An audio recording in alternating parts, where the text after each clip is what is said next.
Ladies and gentlemen,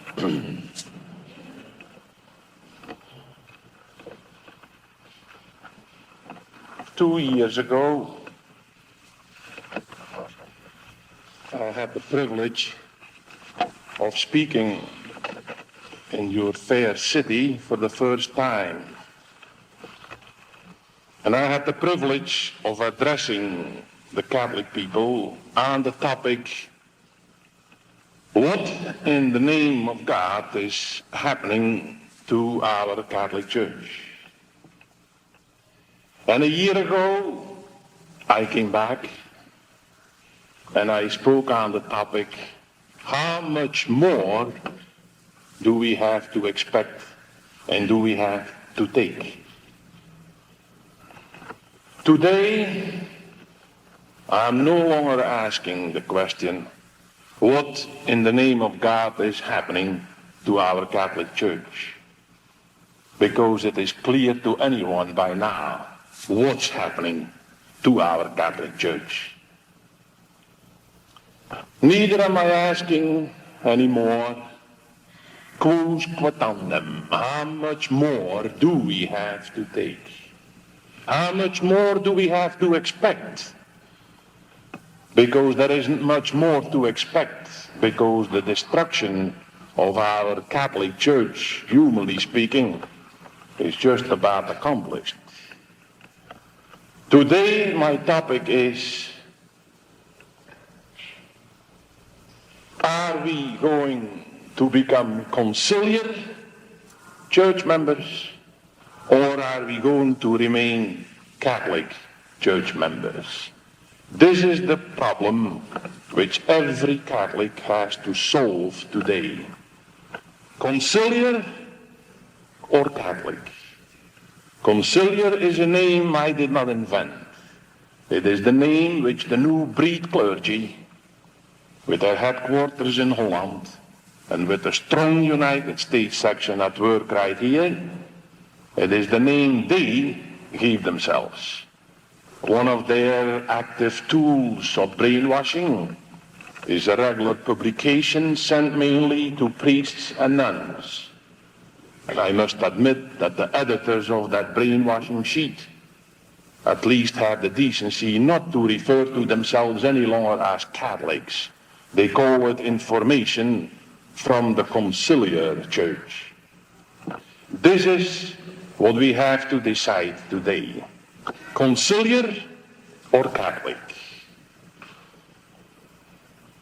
And since the establishment of our once Catholic Church has banned me from exercising my chosen career, or my appointed career I should say, as a priest professor, since there is no room anymore in any so-called Catholic seminary for a conservative theologian and canon lawyer as I am, I still try to keep in practice of teaching. Maybe someday there will be room again for people such as I.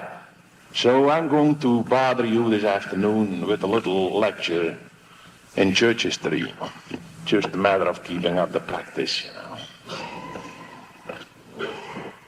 But the main reason why I like to ask you to go back down a few centuries is simply this. You cannot understand the church of today, and you certainly cannot brace yourself properly for the church of tomorrow unless you really are acquainted with the church of yesterday.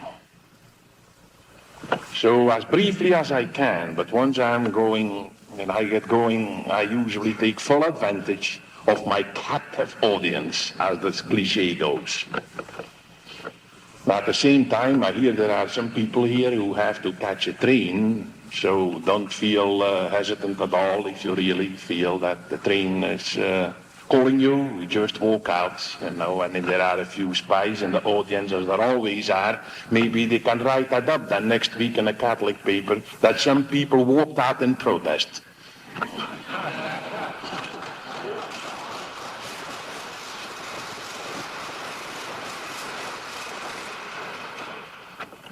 So 3 points I would like to go over with you, ladies and gentlemen.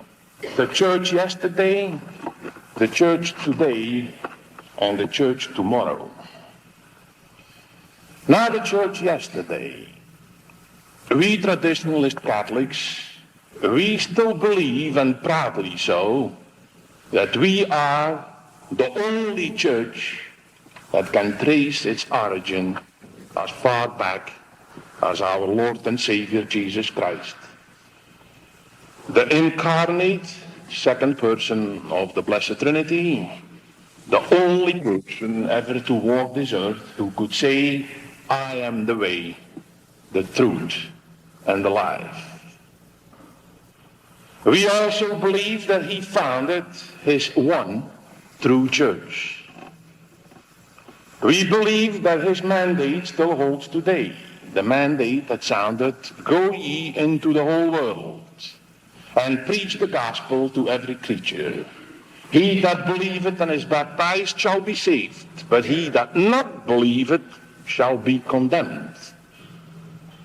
It almost sounds like extremist, radical language, doesn't it? Before ascending into heaven after his resurrection, in which we Catholic traditionalists also still believe, he left his church here on earth, forever to be guided by the Holy Ghost. Oh yes, I always call him that, you know, he did all right all these centuries, so I still give him the old name. He left his church here forever to be guided by the Holy Ghost, but equally forever to be attacked by the unholy spirit, the spirit of wickedness, until the final day of reckoning. All through the history of our church, generation after generation had to decide the simple axiom, the simple dilemma, simple but agonizingly acute, for Christ or against Christ. And so as to close the door once and for all the neutralizers of the middle of the road, Christ made it clear that he who is not with me is against me. But he also made it clear that those who are with him will have him on their side forever. I am with you till the end of time. And the words of our Lord were still echoing through Palestine when St. Paul was really the first one to put out an official God-inspired warning against the infiltrators that were already there within the ranks of the early Christians. When he wrote to the Ephesians, brethren, be strengthened in the Lord and in the might of his power. Put you on the armor of God, that you may be able to stand against the deceits of the devil. For our fight, he continued, is not against flesh and blood, but against principalities and powers, against the spirits of wickedness in the high places. And so that no one would make an appeal to a misunderstood law of obedience and listening to those that are sitting in the high chair of authority, St. Paul again gave us an excellent and extremely valuable guideline to go by when he wrote to the Galatians, quote, even if an angel from heaven should preach a gospel to you other than that which we have preached to you, let him be damned, unquote. Then the next stage in our history that carries some worthwhile implications for our present day were the centuries of the persecutions, the bloody persecutions from without. They ended when Emperor Constantine gave the world what became known as the Edict of Milan, when the enemy from without was beaten and good, but the enemy from within was not.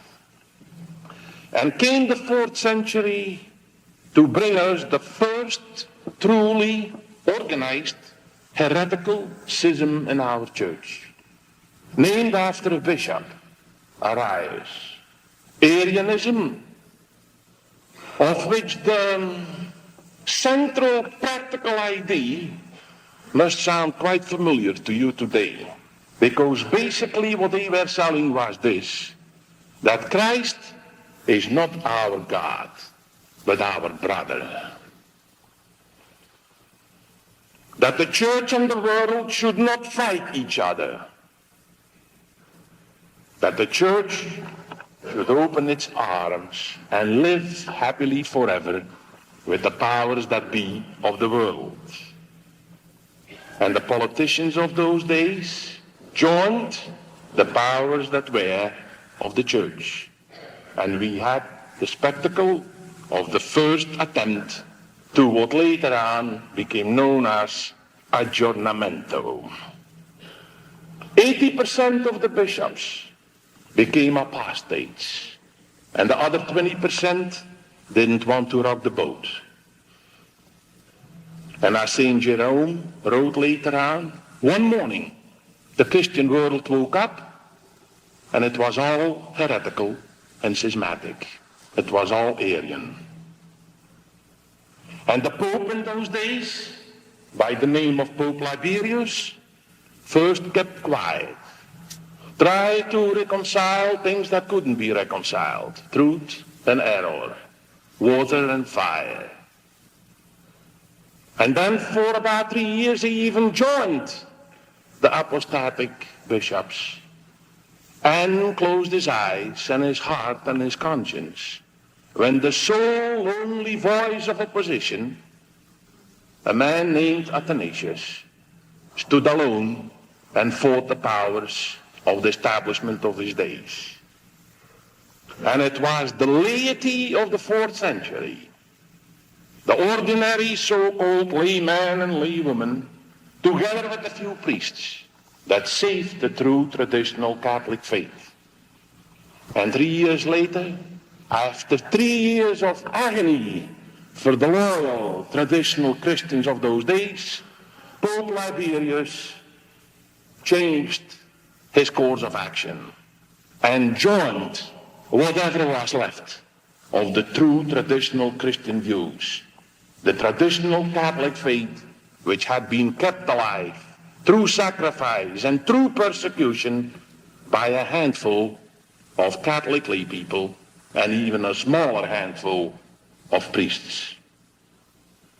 And it is quite interesting that in the long list of popes, beginning with St. Peter, you can start right there, St. Peter, St. Linus, St. Cletus, Saint, until all of a sudden you hit Liberius, and there is no S before his name.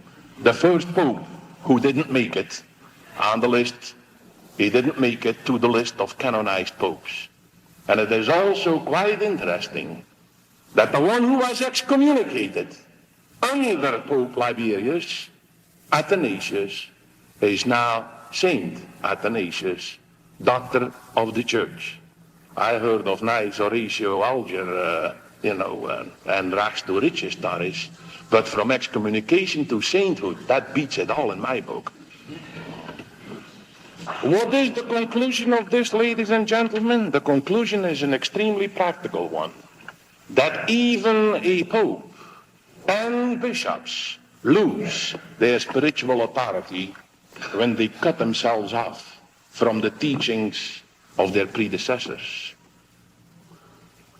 And then came the 7th century, and again we have an extremely interesting situation, which I believe, at least in my days, was always very carefully kept hidden in the church history books, even up to college.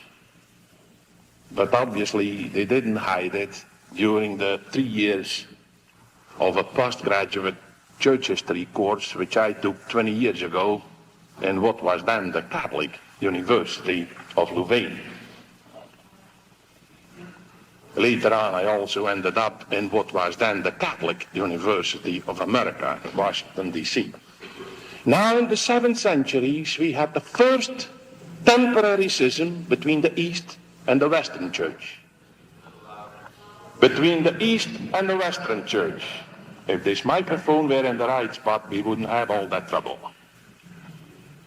So in the 7th century, a heresy, which basically had to do with the divinity of Christ again, brought us another pope by the name of Honorius, who was pope from 625 to 638.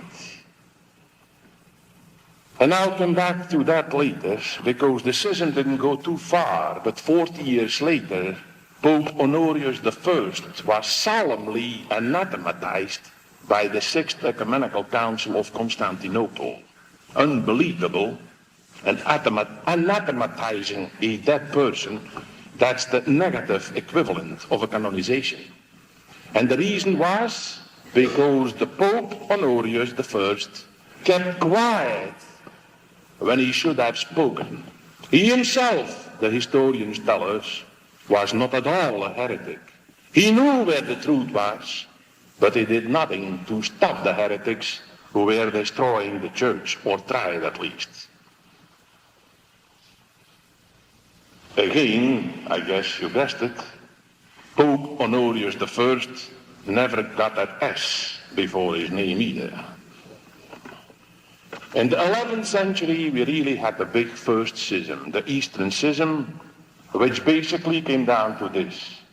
Is the Pope in Rome the supreme pontiff, as we believe he is, with authority over all Christians, all Catholics, bishops and cardinals and patriarchs included, or is he simple, the chairman of the board, the first among equals? And in those days, the popes stood up not for their own personal rights or for their own personal privileges, but for the papacy, and told the Eastern patriarchs that if they did not want to recognize the Pope of Rome as the supreme pontiff, the vicar of Christ, the one person with authority over all Catholics, that there was no room for them in the Catholic Church, and that there was only one way. That was the way out. In those days, popes were not willing to sell out their authority. And then in the 16th century, we had the Protestant Reformation, of which we are yesterday, or the week before, and it's still going on, celebrating the 450th anniversary. And as all pseudo-reformers, the Protestant Reformation started by attacking the very heart of the Catholic religion, the liturgy.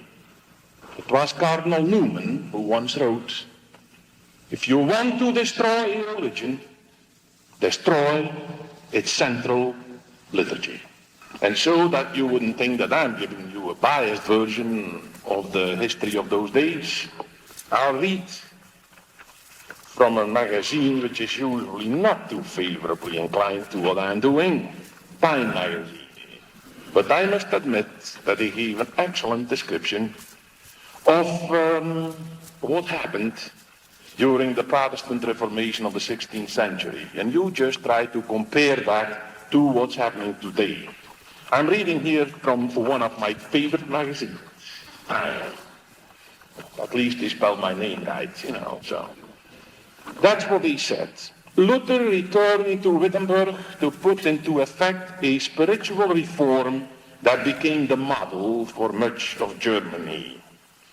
He started by revising the Latin liturgy and translated it into German, allowing the laity to receive the consecrated wine as well as the host, substituting a new popular and vernacular type of religious songs for the traditional Latin Gregorian chant. Emphasis in worship changed from the celebration of the sacrificial mass to the preaching and the teaching of God's word. The sacraments were reduced from 7 to 2, baptism and the Lord's Supper. Meanwhile, the revolt against Rome spread in town after town, priests removed statues from the churches and abandoned the Mass. Clerical celibacy was also abandoned. And in 1525, Luther married a former nun, Catherine von Bora. He doesn't say what kind of uniform she was wearing at the time. And since there are some good sisters in the audience, I won't say anything more about that uniform. Now then, later on, because believe it or not, ladies and gentlemen, there are even sisters walking around today in the new breed uniform who detest it as much as you do. And it's a big sacrifice for them to give up the traditional uniform that was so expressive of their dedication to the church. So let's not all condemn them. Maybe someday what they still have in their heart might still prevail. Then later on, when an investigating committee reported to Edward VI that 90%, actually the statistics given in England there are 11/12 of the English people were still clinging to the Catholic faith of their fathers and were still hoping that the old Catholic religion would be restored. It is then that King Edward VI decided to abolish the Mass.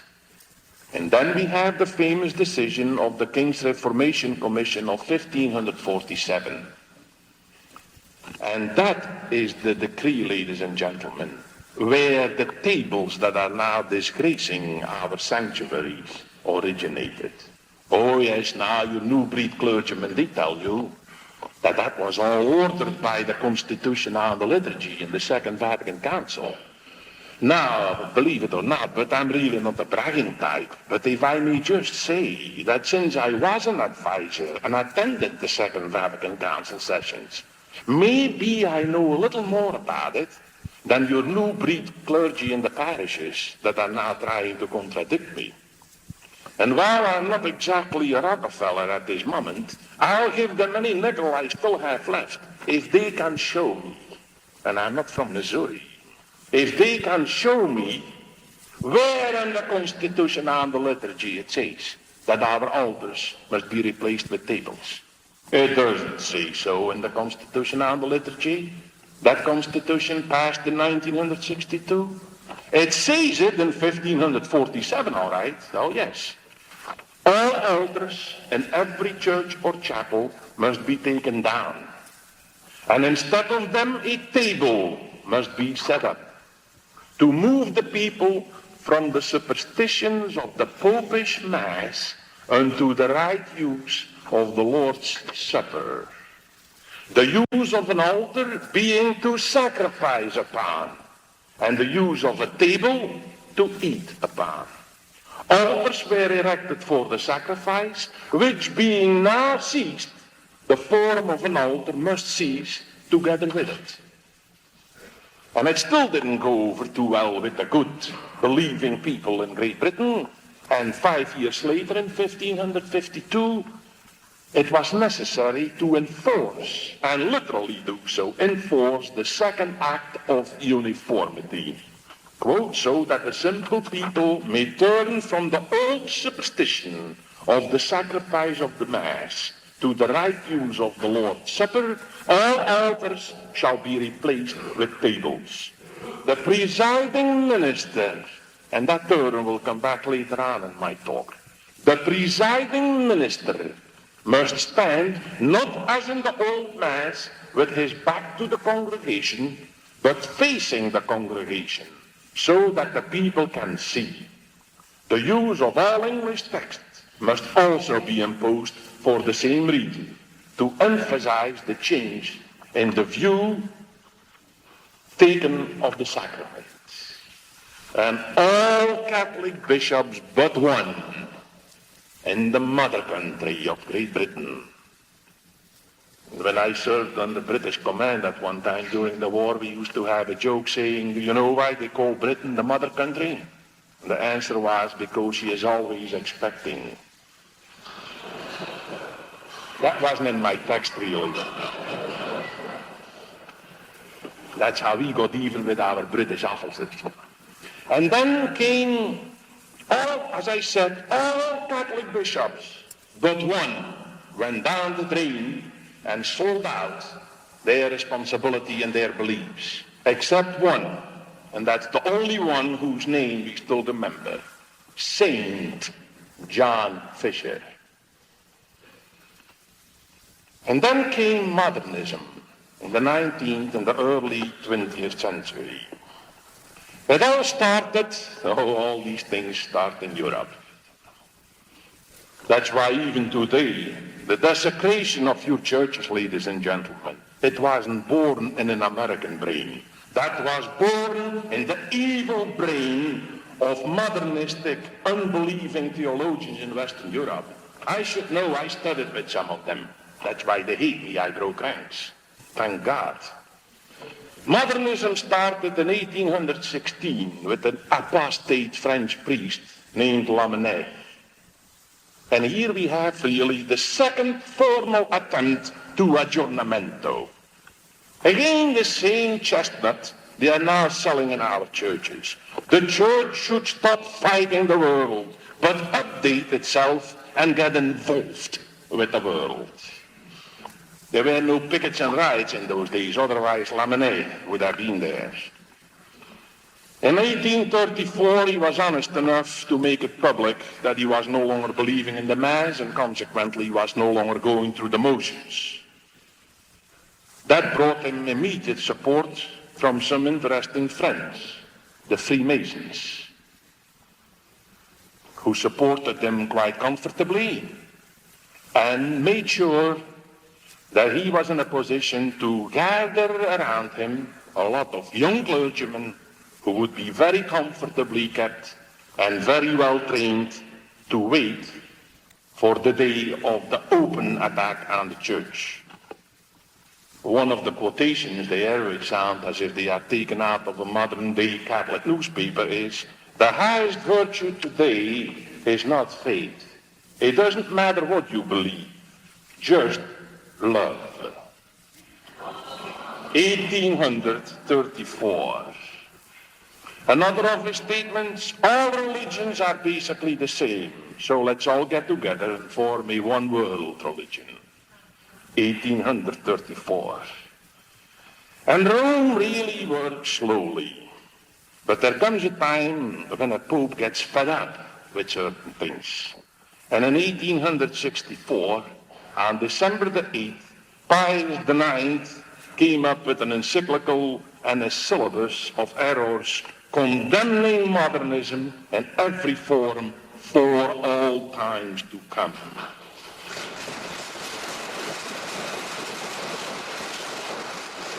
But the modernists did not leave the church. In the past, even men like Luther, they had the decency to quit and leave the church and make it clear that he wanted nothing to do with the Catholic Church. But the modernists didn't have that basic honesty. They were condemned as severely as any heresy ever was, but they didn't leave the church. They stayed right within the ranks, waiting for an opening to attack the mother church from within. And that is why 7 years after his solemn condemnation, Pius IX still had to say, quote, "The real scourge of our church is not the one who uses violence and bodily persecution to do the devil's work on earth. The real scourge of our church is the liberal Catholic," unquote, Pius IX.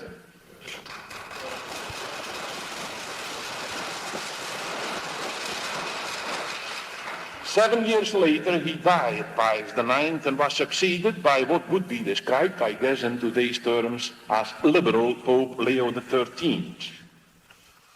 And out of charity, we will bypass his pontificate as far as doctrine is concerned, although the man should be remembered as one of the popes who gave us excellent documents in social doctrine, as you know, particularly his Rerum Novarum. But maybe he was a little too much interested in the social aspects of things. And maybe that explains why under his pontificate, the modernists solidified their positions at an alarming rate. When Pope Leo XIII died in 1903, the man was 93 years old. And you can figure out yourself how easy it is to abuse an old man who is in his late 80s and in his early 90s. And when he died, the evil spirit behind the throne of Pope Leo XIII was Cardinal Rampolla. History clearly states that man's strange connections with anything but religious interests. That man was elected Pope, mind you. But God uses strange ways to keep his church on the right track.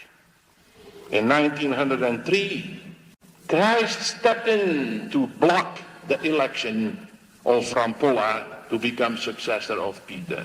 And the means, the instrument God used to block that election, believe it or not, was the Emperor of Austria, who still had somewhere in an old legal treatise the veto privilege to veto the election of any pope.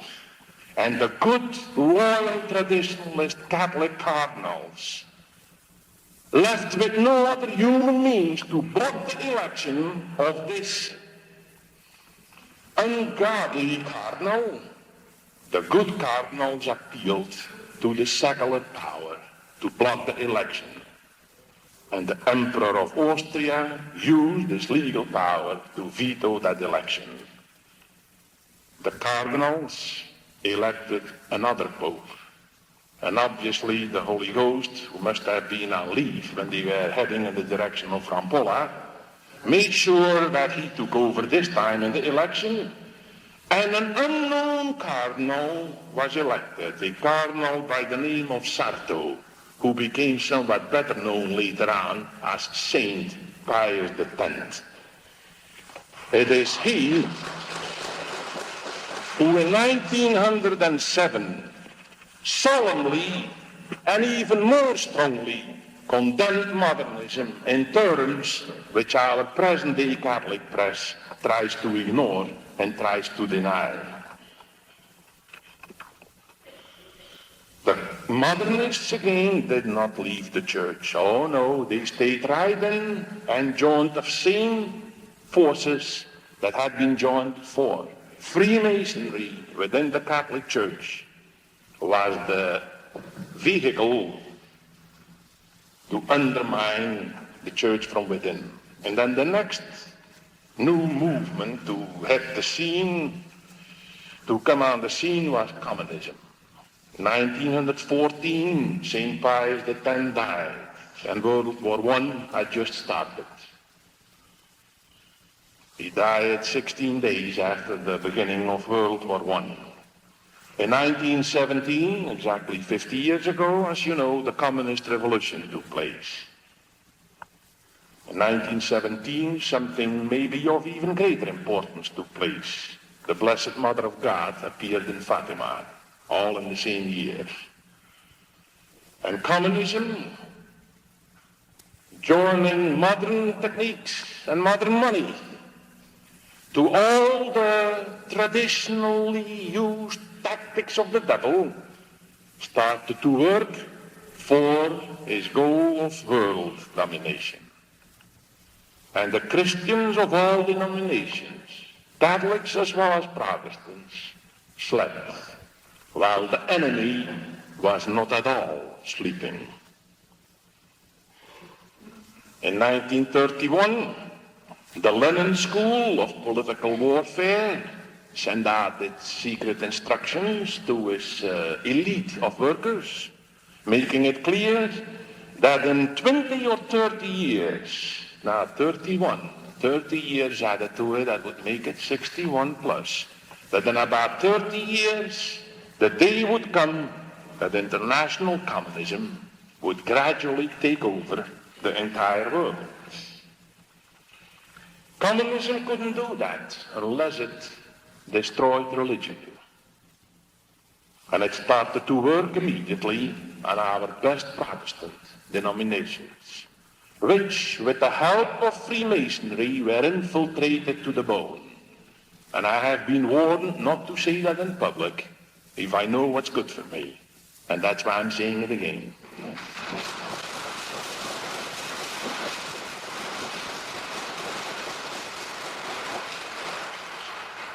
When in 1933 Hitler took over in Germany, communism found a good excuse to gain respectability. Anyone who was against Hitler at the time was supposed to be respectable. Well, there were a few fools like I was who believed that both Nazism and communism were just two diseases, and we tried to fight both at the time.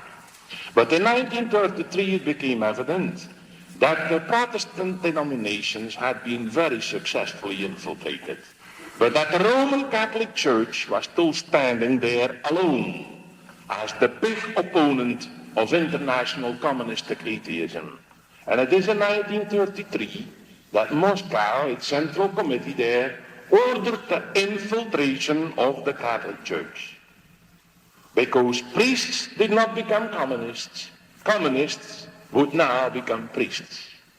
And the instructions left no doubt that some of the most promising young men, so it said, in communist ranks, would be sent to our seminaries to go through all the motions of training for the priesthood and be ordained and try to get up as high as they could in the Catholic Church. This was in 1933, and by the law of average, some of them should have succeeded quite well by now.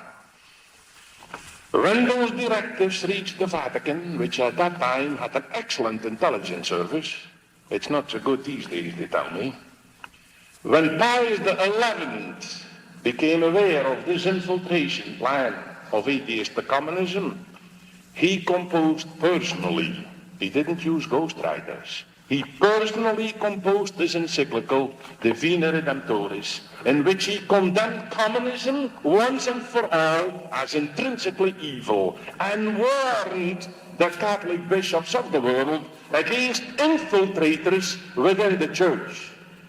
But our bishops sort of smiled and told the man in Rome was getting a little hysterical.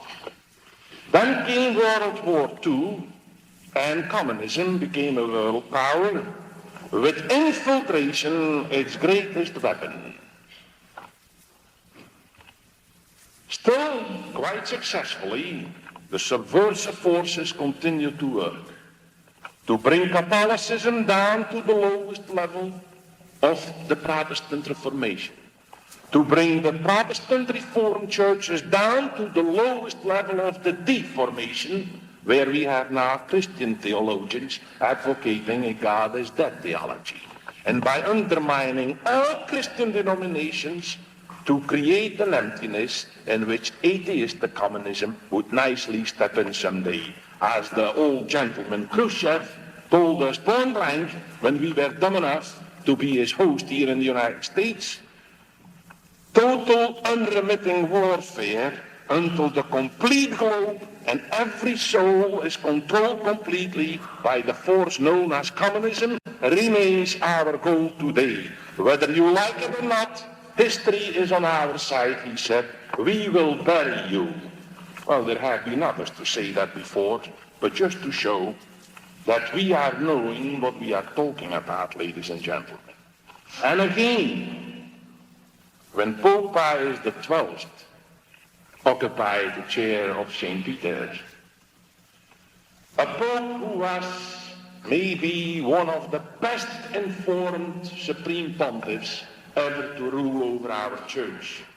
He knew that the first attack, the first front attack against the Catholic Church would be directed against the liturgy of the Mass. It was in 1947 already that Pope Pius XII warned the bishops against the fanatics of the liturgical and the theological left, who were already then beginning to agitate for some of the liturgical abuses and monstrosities which are now hailed as great accomplishments of a revitalized liturgy, but which the saintly Pope in his encyclical Mediator Dei called insidious and very damaging extremes. Wicked innovations they are preparing, he warned the bishops. Poisonous fruit, he called them. And the advocates of that so-called liturgical renewal were condemned already then as, quote, men leaving the path of sound doctrine. Men who claim to promote the liturgical renaissance, but in reality contaminate the liturgy with errors regarding the Catholic doctrine. I'm still quoting Saintly Pius XII. Men, he said, he warned the bishops against, men who propose wicked innovations and are wrong in appealing to the social nature of the Holy Eucharist. Men, he calls them, who are unsound Catholics, who want to revive customs long eliminated as abuses. Men, he calls them, who want to force upon the people new ways of doing things, new ways that are like poisoned fruits or like infected branches on a healthy tree. Infected branches, he calls them, that should be cut off, unquote, from Pope Pius XII. And knowing how these forces already in 47 were preparing their first front attack on the Latin language in the church, because it was a symbol of our universality with Catholics all over the world, and it was a symbol of our link with Rome. Knowing that their first attack would be, as Luther's attack was, against the Latin language of the church, Pope Pius XII told the bishops then, keep your cotton-picking fingers off Latin. He didn't use that word really, but this is what he said. The use of Latin must continue in our church because it is a clear and beautiful sign of unity and, more important, an effective remedy against corruptions of the true doctrine. And also knowing that the next attack would be against the altars, to have them replaced with the monstrosities of ironing boards and tables in 1947 already.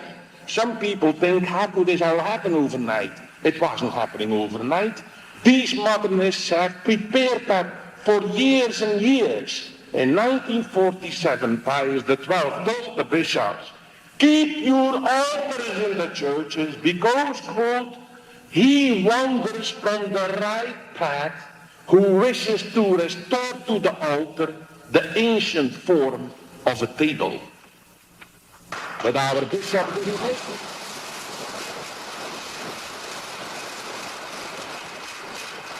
And then came the year 1962, with Pope John XXIII occupying the chair of Peter. Good Pope John. Never has the church known a pope who was more traditionalist in his doctrine and in his liturgical outlooks than the good Pope John XXIII, who is now being abused to justify the monstrosities which he detested and which he never authorized.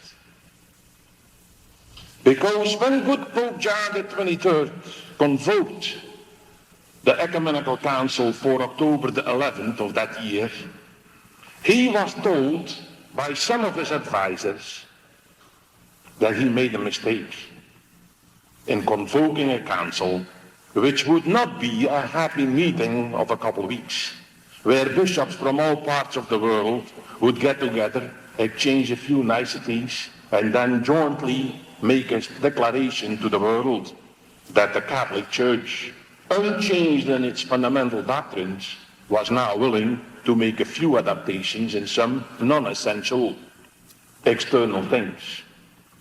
When he was told, for instance, that the first attack of the modernists would be against the traditional Latin liturgy, Pope John XXIII, who took his responsibility when there was need for it, convoked all the cardinals living in Rome and all those living within a reasonable traveling distance, convoked all the bishops living in the same conditions and ordered them to come to Rome on February the 22nd of 1962, 8 months before the opening of the Vatican Council, and most solemnly, personally leaving the Vatican to go and stand on top of the grave of St. Peter in Rome, with all the cardinals standing next to him, and a score of bishops right underneath there. Pope John declared, in the forum of an apostolic constitution, which is the highest forum of papal intervention next to an infallible dogma definition, he declared that there was one thing no council and no bishop could ever touch: the traditional Latin liturgy. He came out on that February the 2nd, the feast of St. Peter's Chair, he selected just for that, with the Constitution Veterum Sapientia, and made it clear that this wasn't just a quick talk from the Pope. He made it clear, quote, in the full awareness of our office and of our authority, we decree and order ad perpetuam rei memoriam, in perpetuity, he said, we will and command that this our Constitution remain firmly established and ratified, notwithstanding anything to the contrary.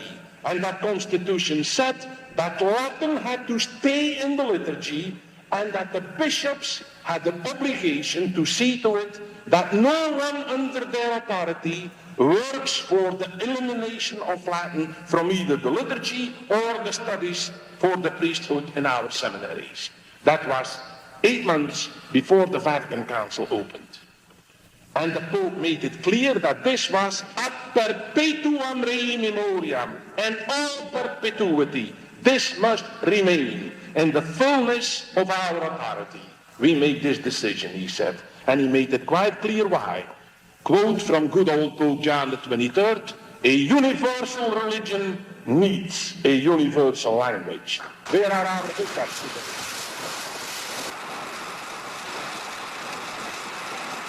And it is in that year, 1962, that the schismatic, heretical, conciliar sect of the church, the Conciliar Church in the United States of America, was born. Why? Because regardless of the clear, solemn orders of Pope John the 23rd, the majority of our American bishops refused to obey it. I should know because I was dean of the faculty at the time, and I got instructions from an archbishop in Baltimore not to implement the Constitution from Rome. That's when I resigned as dean of the faculty.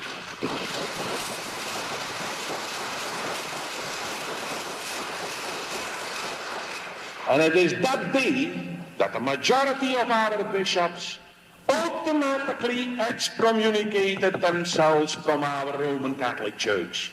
Now they try to threaten me with excommunication. I would consider it the highest honor to be illegally excommunicated by men who were excommunicated 5 years ago.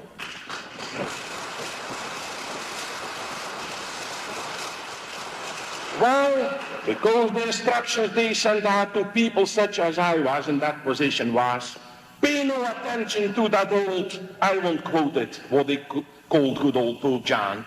Pay no attention. We will wait until the council convenes, and we will get rid of that Latin liturgy fast. So just wait.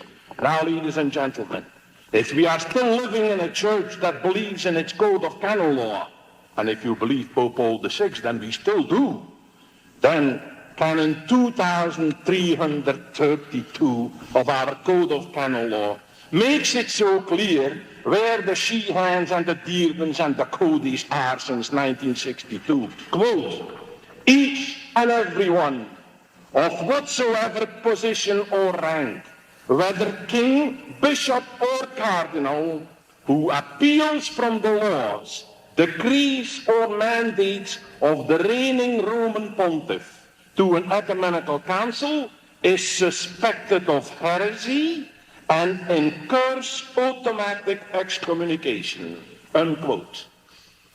And the following canon just elaborates a little. Persons, and that goes for priests too now, who try to hide behind this misunderstood vow of obedience, carrying out illegal instructions from illegal bishops. Persons, quote, persons who directly or indirectly prevent the implementation of acts issued by the Apostolic See incur automatic excommunication. Canon 2333. And you didn't have to be a doctor of canon law to understand that language. 1962 was the first step in the establishment of the schismatic, heretical conciliar sect, which is now posing as the Catholic Church establishment in the United States. Because now we are faced with conciliarism. Pope John the 23rd convoked his Vatican Council. And ladies and gentlemen, let no one tell you that I personally, or the Catholic traditionalist movement, are fighting the decisions of the Ecumenical Council. Oh no, we are not. No Catholic could. What we are fighting today are the false interpretations of the Second Vatican Council. And it is high time, as we asked our Holy Father to do in the letter we sent him on August the 15th, it is high time for the present Holy Father to declare that the Vatican Council was a big mistake and that it is now completely eradicated from the record. He could do it. He is the Pope.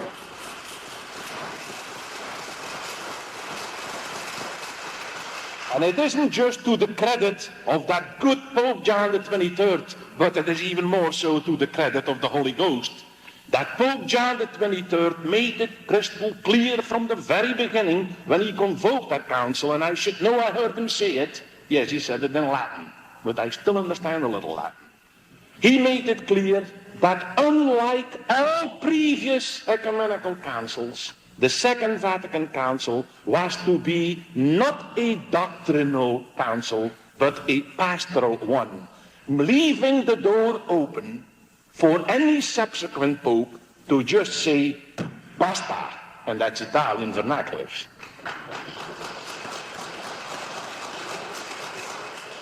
And when it became clear that the Second Vatican Council was heading, humanly speaking, for destruction, God stepped in and closed the Vatican Council. When I returned to the United States after the first session, I told my friends, I had seen Pope John the day before I left Rome. I said, that Pope will not open any other sessions. That man is dying. For once, my predictions came true. I have made a few others that came true, incidentally. But the man died, an act of God ended the Second Vatican Council, which had, at that time, not made any decisions, any decrees whatsoever. The first session, 1962, ended, and no second session came because Pope John died. Now, under the existing law of our church, an ecumenical council is automatically closed, ended, when the reigning supreme pontiff dies. An act of God closed an ecumenical council. And many a church observer was hoping that when the new pope was elected, he would not reopen a council which had been closed by an outspoken, unmistakably clear act of God. But already listening to some of his advisors, Pope Paul VI did not convoke a third Vatican Council, which would have been more in line with the traditions, but he reopened the Second Vatican Council, which had been closed. And I was not the only one to be a little bit uncomfortable when you were witnessing something that amounted to a council closed by an act of God, reopened by an act of man. But nevertheless, when the final session closed of the Second Vatican Council, every decision and every decree that officially was promulgated by it contained nothing but the traditional sound doctrine of our church. Oh yes, I had heard proposals made there. You wouldn't believe them. Bishops proposing there as acceptable Catholic doctrine heresies, dogmatic and moral heresies, which had been condemned centuries ago. But they were not made law. Oh no. Christ, who is with his church, and the Holy Ghost, who still steers the bark of Peter, did not permit those proposals to be accepted. But what we are witnessing today, ladies and gentlemen, are precisely those defeated proposals which are now being forced down the throat of our Catholic people. The modernists couldn't get it done legally in Rome. Now they are trying to do it illegally, and that's why we are fighting them. Because today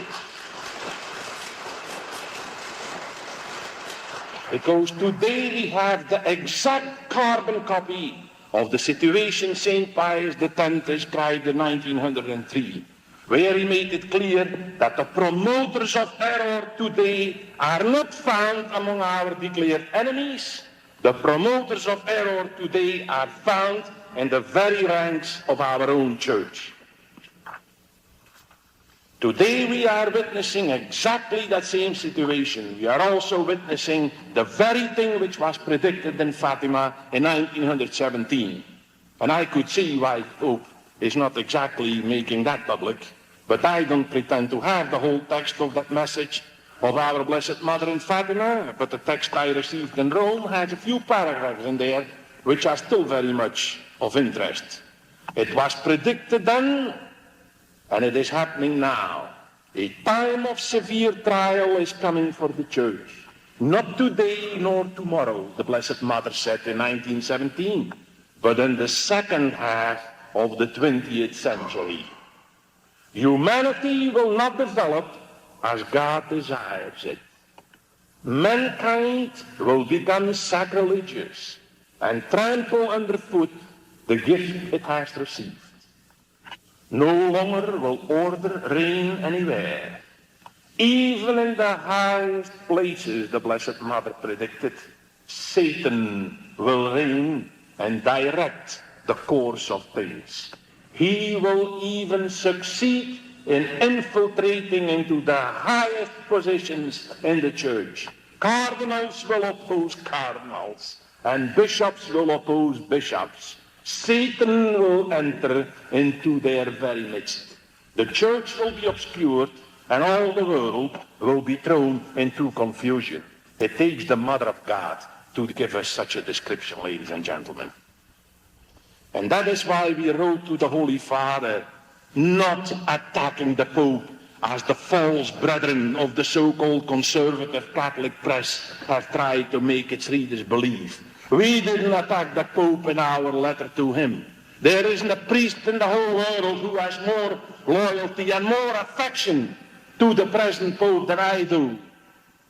Because if for no other reason, Pope Paul VI didn't have to give me the personal attention and the personal affection he showed me when he gave me a personal audience and blessed the work I have been doing the last 2 weeks. I cannot forget that, unhappy as I am about some of the things his advisors make him do today.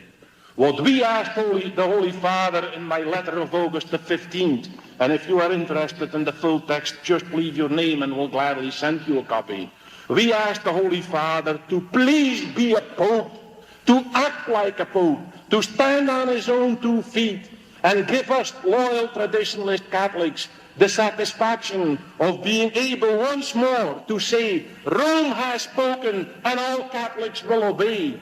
That's what we asked him to do. We are not trying to start a new schismatic church, ladies and gentlemen. I have been accused by the phony conservative Catholic press, which is now wandering in all directions, and which is now sending up all sorts of splinter groups, some of whom are even exposing themselves to dangerous legal action by twisting Catholic traditionalists and traditionalist Catholics around, or coming up with fancy Latin-sounding terms referring to neutralizing organizations who have already destroyed some of the true traditionalists in Europe. We are not setting up a new sect, ladies and gentlemen. I don't want to sound dramatic, but I have been a priest for 25 years of my life. My Catholic Church means more to me than my life.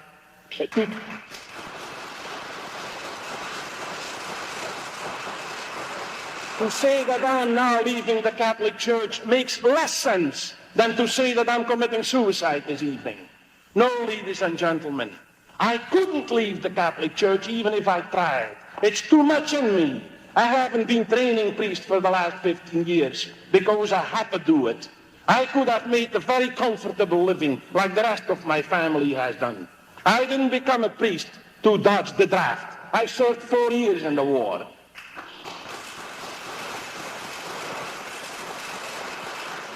I didn't become a priest because I flunked in college. I became a priest because I thought that God had elected me to do his work. To leave the church for me is just unthinkable. We are not trying to set up a new little church. We are desperately trying to hold on to the old church or whatever is left of it. And it doesn't matter.